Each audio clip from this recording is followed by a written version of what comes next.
विनोदनाथ बुवा त्यांच्या कला सामर्थ्याने अमर आहेत. त्यांच्या रांगोळीच्या कलेला, त्यांच्या त्या पेंटिंगच्या कलेला कोणी हात घालू शकत, कारण ते हृदयापासून करायचे.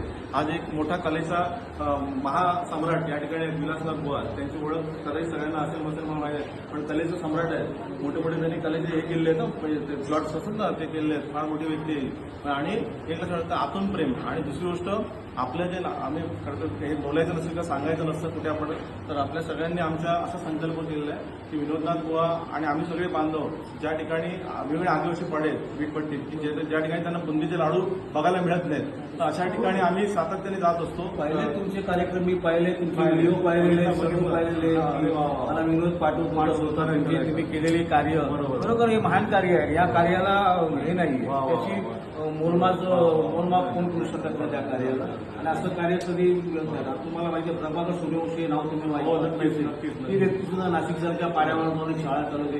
तुम्ही सुद्धा असे गरिबांची पाड्याची आदिवासी पाड्या त्याच्यावरती आपल्या नाटकाच्या माध्यमातून आपण कार्य करता, ते खरोखर ते मोलाचे कार्य. त्याला म्हणजे ते म्हणतात ना, अलग निरंजन ओम नमो नाथ गुरुदेव, त्याचा आवाज जो आहे, या तीन शब्दाने ते 7 शब्दामध्ये जो अर्थ आहे, जो ज्याला समजलेला आहे, त्या गुरुमाऊलीने तुम्ही ज्या गुरुमाऊली राजेंद्रनाथ गुरुदेव यांना ही माहिती आहे.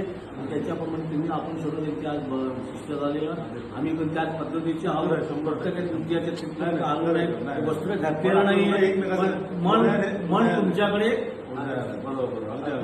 केवढे मला हे म्हणतात ऊर्जा, याला म्हणतात ऊर्जा आशीर्वाद अंदाज ना. आणि इथे हेच लक्षात घ्या, तर आपण विनोदनाथ माऊली, वीणाताई माऊली, कैवल्यदान दादा, मांगल्यदान दादा आणि सगळा दाता परिवार जे काय ज्यांना शक्य आहे त्याप्रमाणे आपण आदिवासी पाड्यावर पुढच्या काही दिवसांमध्ये आपण ते नियोजन करणं. 27 दिवसाचा आपण अवधी घेतलेला मागून, कारण का नक्षत्र पर्व असतं, त्याच्यामध्ये आपल्याला ते करायचं असतं. मग त्या पद्धतीने आपण आदिवासी पाड्यावर जाऊन बुवांची आठवण अमर त्या ठिकाणी आणि त्यांना खाऊचं काय स्वरूपात जे काही दान करता येईल ते आम्ही करणार आहोत. तर आपलाही आदेश आणि आशीर्वाद असावा. आदेश जरूर आम्ही लिहू.